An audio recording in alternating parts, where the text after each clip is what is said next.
देश रतन निगम हमारे साथ हैं, बीजेपी के समर्थक हैं। निगम जी, बहुत बहुत धन्यवाद जुड़ने के लिए। आप किस तरह से देख रहे हैं जो मोहम्मद जुबैर को ये 4 दिन की पुलिस रिमांड पे भेजा गया?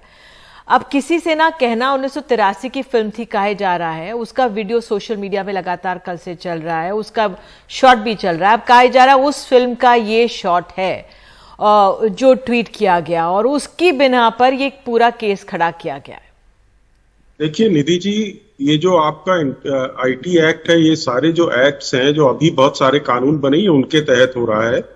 और जो सोशल मीडिया रूल्स वगैरह आए हैं उसमें भी इस तरह की चीजें डाल दी गई हैं, जो एथिक्स रूल्स 2021 के आए हैं। तो ये अचानक, देखिए इनके बारे में कुछ उदाहरण दे दूं कि ये रिपीट ऑफेंडर है, कई चीजें कर चुके हैं। इलाहाबाद हाई कोर्ट में 295A के तहत एक एफआईआर जो दर्ज इनके खिलाफ हुई थी, उसको ये क्वॉश करने के लिए गए थे, रद्द करने के लिए। इलाहाबाद हाई कोर्ट ने मना कर दिया, बोला नहीं, प्रथम दृष्टया आपके खिलाफ एविडेंस है, सबूत है, इसलिए इन्वेस्टिगेशन होगा। दूसरा, मुजफ्फरनगर में इन्होंने एक फेक न्यूज, जो सुदर्शन न्यूज ने न्यूज चलाई थी इजराइल और पैलेस्टीन के कन्फ्लिक्ट पे, उसको इन्होंने फेक न्यूज बोला था जबकि वो सही पाई गई थी। तो वहां पर भी एक एफआईआर रजिस्टर्ड है जुलाई 2021 की।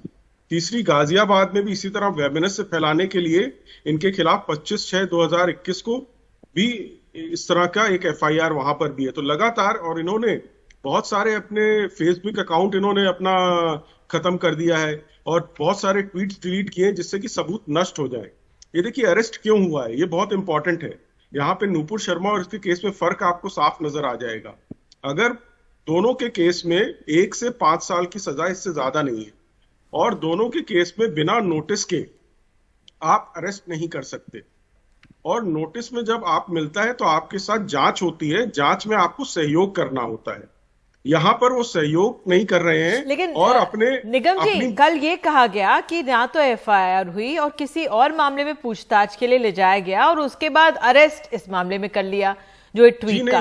जी नहीं, इनको ऑलरेडी नोटिस मिल चुका है 41A का, सीआरपीसी का, उसके तहत हो रही थी। ये तो देखिए दूसरा पक्ष तो बोलेगा ही, उनका तो डिफेंस, ये सब डिफेंस रेज करेंगे। उसके नोटिस के तहत इनसे पूछताछ हो रही थी, सही जवाब नहीं दे रहे थे, जो इनको लैपटॉप सारी चीजें प्रोवाइड करनी थी नहीं दे रहे थे। जब आप इन्वेस्टिगेशन में सहयोग नहीं करेंगे तो कस्टोडियल इंटरोगेशन होता है, ये लॉ बड़ा क्लियर है।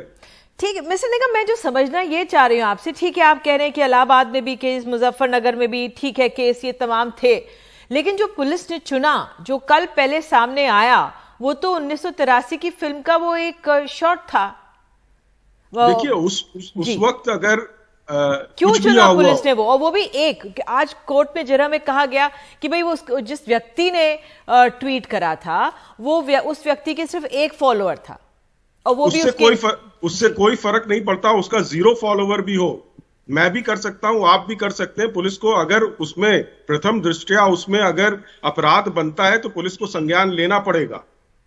तो पुलिस ने संज्ञान लिया, चाहे उसके 0 फॉलोवर हो, चाहे मैं करूं, चाहे आप करूं, पुलिस का काम है। अगर प्रथम दृष्टया उसमें अपराध बन रहा है तो एफआईआर रजिस्टर होगी, उससे कोई नहीं फर्क पड़ता कि उसके फॉलोवर हैं कि नहीं है।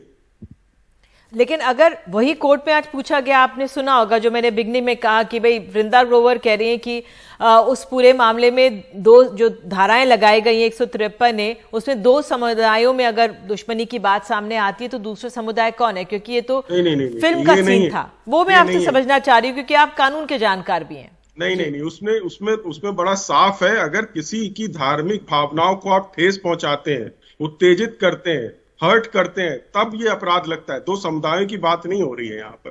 किसी की धार्मिक भावनाओं, किसी समुदाय की धार्मिक भावनाओं को अगर के साथ आप खेलवाड़ करते हैं, जो अपराध की श्रेणी में आता है, तब होता है। यहाँ 2 समुदाय का वो कहां से लाए, वो उसको कम्युनल रंग दे रही है, सांप्रदायिक रंग देने की कोशिश कर रही है 2 समुदायों के बीच में। देखिए झगड़ा हो सकता है, राइट्स हो सकता है, दंगे हो सकते हैं, तो इसलिए ये सब धाराएं बनी हुई हैं। तो 2 समुदायों के से पहले आपका किसी की धार्मिक भावनाओं को ठेस पहुंचाने की बात हो रही है यहाँ पर, वो इस कानून में कवर्ड है। जी ठीक है, अब आखिरी सवाल ये भी मैं पूछना चाह रही थी, मोहम्मद जुबैर पर प्रक्रिया हुई, कानून के तहत हुई, ये आप कह रहे हैं, लेकिन फिर दूसरी तरफ जिन्होंने भाषण दिया था, बोले थे, पार्टी सस्पेंड कर देती है, उन पर कार्रवाई क्यों नहीं हुई? देखिए वो मामला कोर्ट के संज्ञान में है, उनका नोटिस देके उनको दिया नहीं दिया मुझे नहीं मालूम, उनके साथ पूछताछ नहीं, क्योंकि Z+ सिक्योरिटी मिली है, उनके लोकेशन हमको भी नहीं पता है, आपको भी नहीं पता है, क्योंकि उनके ऊपर जान से मारने की धमकी दी गई है। जैसा अभी पवन खेड़ा ने बताया, उदयपुर में कन्हैया लाल को मार दिया गया आज, उसको, क्योंकि वो नूपुर शर्मा का समर्थन कर रहा था।